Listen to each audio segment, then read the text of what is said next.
च सुरेन्द्रे च कौशिके पाद संस्पृशि निर्विशेष मनस्काय श्री वीरस्वामिने नमः। आर्हत वाङ्मय में कहा गया है, निद्दम चन बहुमन्निज्जा संपहासम विवज्जए मिहो कहाहिम नर में सज्जायम्मि रओ सया। जैन साधना पद्धति में संबर और निर्जरा ये दो महत्वपूर्ण तत्व हैं और धर्म इन दो में समाविष्ट हो सकता है। निर्जरा और संबर पाप कर्म के आगमन के रास्ते को रोक देना संबर होता है और पूर्व अर्जित जो पाप कर्म हैं उनको तोड़ना, उनको नष्ट करना, आंशिक रूप में नष्ट करना निर्जरा हो जाती है। संबर और निर्जरा इन दोनों में एक अपेक्षा से संबर बहुत महत्वपूर्ण है, क्योंकि निर्जरा तो बहुत से प्राणियों के होती है पर संबर हर किसी प्राणी के नहीं होता। तात्विक भाषा में तो चौथे गुणस्थान के बाद संबर की बात हमारी परंपरा में बताई गई है और निर्जरा तो पहले गुणस्थान में भी हो सकती है। निर्जरा के प्रकारों में एक है स्वाध्याय। शास्त्र में कहा गया, सज्जायम्मि रओ सया, सदा स्वाध्याय में रत रहो। स्वाध्याय और ध्यान साधना के अंग हैं, निर्जरा के प्रकार भी हैं। स्वाध्यायात् ध्यान मध्यास्ताम ध्यानात् स्वाध्याय मा मनेत स्वाध्याय ध्यान संपत्त्या परमात्मा प्रकाशते। स्वाध्याय करो फिर ध्यान करो, ध्यान के बाद फिर स्वाध्याय करो। स्वाध्याय और ध्यान की संपत्ति से परमात्मा प्रकाशित हो जाता है। ज्ञान प्राप्ति का एक माध्यम है स्वाध्याय। अध्ययन करो, स्वाध्याय करो, ज्ञान की प्राप्ति हो सके। ज्ञान अपने आप में एक पवित्र तत्व है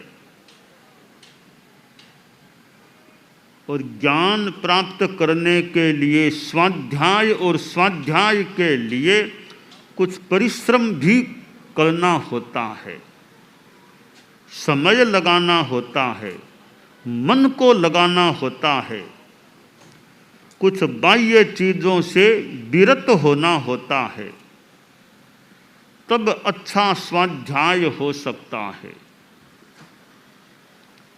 शास्त्र में कहा गया कि नींद को बहुमान मत दो। स्वाध्याय करना है तो नींद भी अति मात्रा में न ली जाए या आलस्य न किया जाए। समय पर साधु जाग जाए और स्वाध्याय करे। तो स्वाध्याय के लिए निद्रा त्याग या नींद से विरत होना भी अपेक्षित है। संपहासम विवज्जय, स्वाध्याय में लीन होना है तो संप्रहास, बहुत ज़्यादा हंसना, अट्टहास, संप्रहास, ज़्यादा हंसी मजाक, इनसे भी कुछ विरत होना अपेक्षित है। मिहो कहा हिम नरमे, और वैषयिक बातों से, व्यर्थ बातों से भी विरत होना अपेक्षित है। जो ज़्यादा बातों में रहता है तो अध्ययन बाधित हो सकता है। तो स्वाध्याय के प्रति समर्पण का भाव हो, स्वाध्याय के प्रति आकर्षण का भाव हो, और स्वाध्याय के लिए कुछ सुविधाओं को भी, आराम को भी कुछ त्यागने का भाव हो, खान पान से भी ज़्यादा रुचि स्वाध्याय में ली जाए तो अच्छा स्वाध्याय हो सकता है और अच्छी ज्ञान प्राप्ति हो सकती है। छोटी उम्र होती है, यह 15, 20, 25 तक की उम्र है। इसमें आदमी ज्ञान में ज़्यादा समय लगाए, जो विद्यार्थी काल है, इसमें और चीज़ों से कुछ विरत रहते हुए ज्ञान के प्रति अपने आप को कुछ अंशों में समर्पित कर दिया जाए तो ज्ञान प्राप्त हो सकता है। और ज्ञान के लिए कुछ सामग्री भी चाहिए, पुस्तक आदि की सामग्री भी हो, विद्यार्थी अच्छा योग्य हो और शिक्षक भी योग्य हो, पुस्तक आदि की साधन सामग्री भी प्राप्त हो, कुछ बैठने के लिए कमरे आदि की भी व्यवस्था हो जाए तो अध्ययन में अनुकूलता हो सकती है।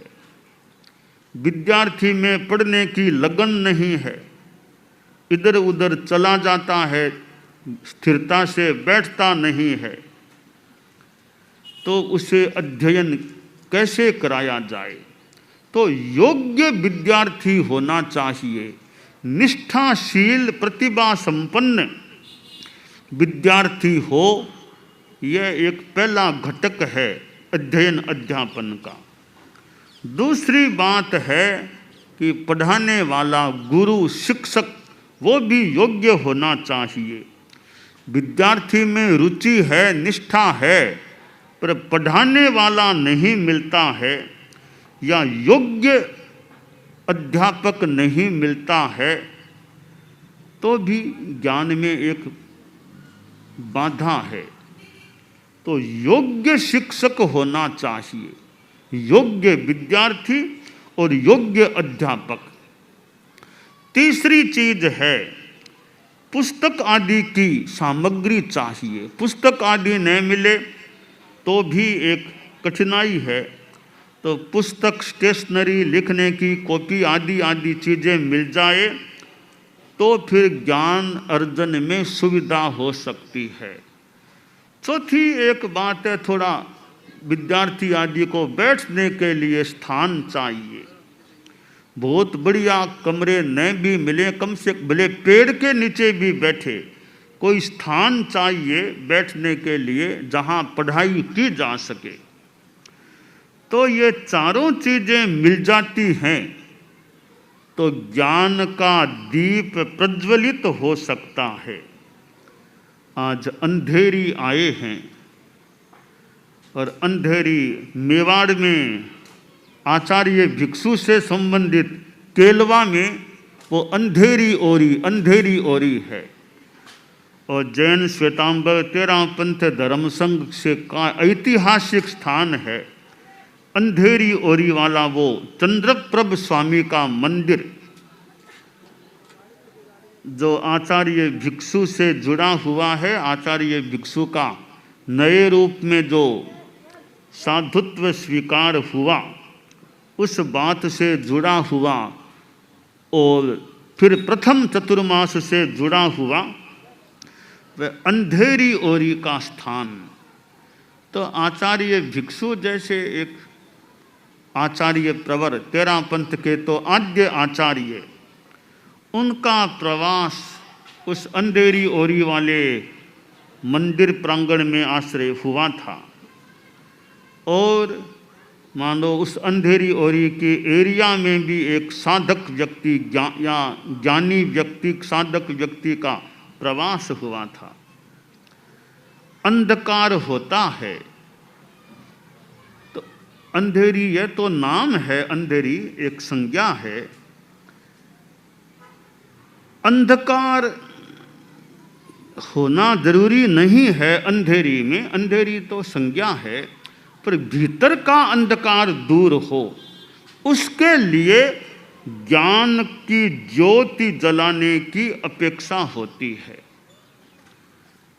तो विद्यार्थी, शिक्षक, पुस्तक आदि की सामग्री और बैठने का स्थान, ये चारों चीज़ों का योग हो जाता है, चारों चीज़ें मिल जाती हैं तो ज्ञान की ज्योति प्रज्वलित हो सकती है।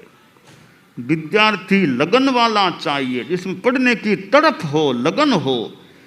एक तो जैसे तैसे कह करके पढ़ाना पड़े, एक विद्यार्थी खुद इच्छा से पढ़ना चाहे, लगन हो, तो वो विद्यार्थी अगर प्रतिभा और चारों चीज़ें मिल जाएं तो ज्ञान के क्षेत्र में आगे बढ़ सकता है। आज दुनिया में कितने विद्यालय हैं और महाविद्यालय भी हैं, विश्वविद्यालय भी हैं, और कहीं कोई एकल ऐसे गुरुजी पढ़ाएं, ऐसे शिक्षण के स्थान भी कहीं हो सकते हैं, हों तो इतने ये ज्ञान के स्थान हैं। और कितने कितने विद्यार्थी भारत से बाहर भी पढ़ने के लिए जाते हैं। तो यानी ज्ञान प्राप्ति के प्रति रुझान है, तब इतना ये विद्यालयों, महाविद्यालयों, विश्वविद्यालयों का उपक्रम आज दुनिया में चल रहा है। ज्ञान प्राप्त करना बढ़िया है, विद्या संस्थानों में ज्ञान का आदान प्रदान होता है। ज्ञान के साथ अच्छे संस्कार, अच्छा आचार, यह बात भी बहुत जरूरी है। ज्ञान विहीन आचार और आचार विहीन ज्ञान, दोनों में अधूरापन है। तो आज ये शिक्षा संस्थान हैं, बहुत बड़ी व्यवस्थाएं हैं शिक्षा की। तो शिक्षा के साथ वो संस्कार वाली बात भी जुड़ी रहे, संस्कार युक्त शिक्षा हो तो विद्यार्थी बहुत योग्य, बहुत अच्छे बनने की आशा की किरण और ज़्यादा हो सकती है कि शिक्षा संस्थानों में केवल ये भूगोल, खगोल, अंग्रेजी, हिंदी आदि आदि का ज्ञान ही नहीं दिया जाता है, साथ में संस्कार निर्माण का भी कार्य होता है। परम पूज्य आचार्य श्री तुलसी के समय ये जो जीवन विज्ञान की बात चली, आचार्य श्री महाप्रज्ञ जी ये प्रेक्षा ध्यान जीवन विज्ञान की बात, तो ये जीवन विज्ञान कह दें, कुछ भी नाम हो, विद्यार्थियों में धर्म, अध्यात्म, योग, इनका भी यथोचित उपक्रम चले, संस्कार चले, अभ्यास चले, तो एक ओर यह अध्ययन, दूसरी ओर संस्कार अर्जन दोनों हो जाते हैं तो विद्यार्थी कितना योग्य बन जाता है। परम पूज्य आचार्य तुलसी, उन्होंने कितना ज्ञान कंठस्थ किया था और कितनों को पढ़ाया था। आचार्य श्री महाप्रज्ञ जी ने स्वयं कितना अध्ययन किया और दूसरों को पढ़ाया, अध्यापन भी किया। अपना ज्ञान फिर दूसरों को भी यथासंभवतया यथोचित देने का प्रयास हो। और हमारे शास्त्रों में भी कितने ज्ञान की बातें हैं। शास्त्रों को, ग्रंथों को कोई पढ़े, समय मिले तो पढ़े, तो ग्रंथों से भी कितना ज्ञान प्राप्त किया जा सकता है। हम धर्म के संदर्भ में देखें, और विषयों का ज्ञान चलता है संसार में, धर्म का ज्ञान भी मिले, कुछ अध्यात्म विद्या, जो अध्यात्म विद्या है कि आत्मा क्या है, पुनर्जन्म, कर्मवाद, लोकवाद, स्वर्ग, नरक आदि आदि विषयों का भी अगर ज्ञान होता रहे तो आदमी कुछ पापों से बचने की प्रेरणा प्राप्त कर सकता है कि देखो पुनर्जन्म है, स्वर्ग है, नरक है। तो ज्ञान होने से फिर आदमी कुछ पाप से भी बच सकता है। तो धर्म का ज्ञान भी मिले, साधु संत, ये चारित्रात्माएं आदि दूसरों को ज्ञान प्रदान करने का प्रयास करते हैं, और संत दुनिया में हैं, यह भी अच्छी बात है। संत न होते जगत में जल जाता संसार, कि संत हैं, यह दुनिया के लिए अच्छी बात है कि संतों का विहरण होता है। काल्पनिक बात ही माननी चाहिए, बात काल्पनिक है पर तत्व उससे लिया जा सकता है। काल्पनिक बात में कहा कि आकाश और धरती में एक बार संवाद हुआ, तो धरती बोली, भैया आकाश, आकाश भैया तुम तो बड़े भाग्यशाली हो, तुम्हारे पास तेजस्वी चीजें हैं, सूर्य तुम्हारे पास है, चंद्रमा है, ग्रह, नक्षत्र, तारे हैं, कितनी चमकने वाली तेजस्वी चीजें तुम्हारे पास है, भैया तुम बड़े भाग्यशाली हो। तो काल्पनिक चीज में वो आकाश बोला कि बहन धरती मेरे पास सूर्य चंद्रमा आदि तो हैं, तो एक चीज तुम्हारे पास है वो मेरे पास नहीं है, बहुत महत्वपूर्ण चीज तुम्हारे पास है, तुम बड़ी भाग्यवती हो। धरती बोले मेरे पास क्या है, मेरे पास तो लोग थूकते हैं, कोई खोदते हैं, मेरे पास है क्या। आकाश बोला कि एक चीज है, तुम्हारे पर संतों के चरण कमल टिकते हैं, संत तुम्हारे पर विचरण करते हैं, यह सौभाग्य तुम्हें प्राप्त है। मेरे पास सूर्य आदि तो हैं, पर संतों का प्रवास तुम्हारे वहाँ होता है, यह बहुत बढ़िया बात है। तो धरती पर संतों का होना अच्छी बात है, और संतों के कारण से लोगों को प्रेरणा मिलती है, लोगों में धर्म की चेतना जागती है, और लोग पापों को छोड़ने का संकल्प भी लेते हैं। कोई नशा छोड़ते हैं, कोई हिंसा आदि का संयमन, नियमन, सीमाकरण करते हैं, श्रावक के व्रतों को अंगीकार करते हैं, कोई साधु बनने के लिए भी तैयार हो जाते हैं।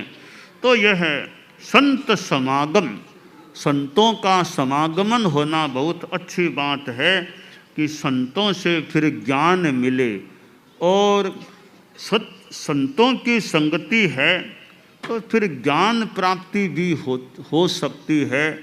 और कहा गया सत्य संगत से सद ज्ञान मिले, सत्य संगत, सत्य संगत से भगवान मिले, सत्य संगत से पानी से पौधा फलता है, पानी से पौधा फलता है, सत्संगत से सुख मिलता है, सत्संगत से सुख मिलता। जीवन का कण कण खिलता है, जीवन का कण कण खिलता है, सत्संगत से सुख मिलता है, सत्संगत से सुख मिलता। दानान शिष्ठम अभयप्रयाणम सच्चे सुया अणवज्जं वयन्ति तवेषु या उत्तम ब्रह्मचेरम लोगुत्तमे समणेनाय पुत्र।